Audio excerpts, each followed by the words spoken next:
El máster está compuesto por tres grandes bloques o módulos, ¿no? El primero de ellos hace referencia a desarrollos, aspectos básicos generales del desarrollo psicosexual que se produce a lo largo de todo el ciclo vital. En segundo lugar estaría el módulo dedicado a la terapia sexual.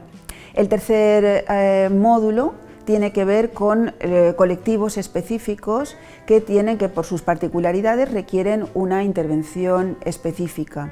En el cuadro docente nos vamos a encontrar fundamentalmente con profesionales tanto de la Universidad de Valencia como de la Universidad Jaume I de Castelló, que son, somos los dos ámbitos fundamentales del núcleo del máster.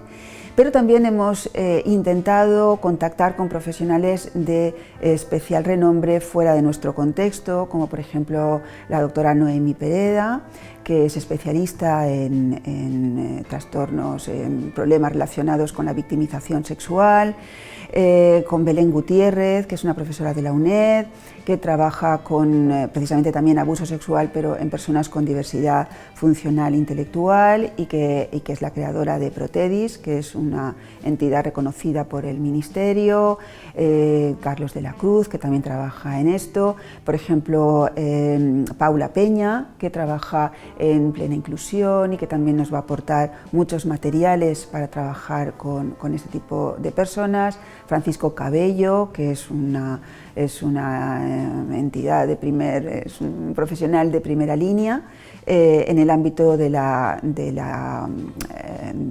psicoterapia, ¿no? Del tratamiento de las disfunciones.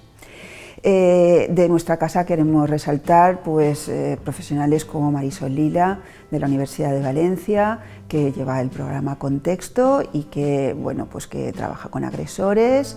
Y podríamos destacar muchos otros profesionales relevantes.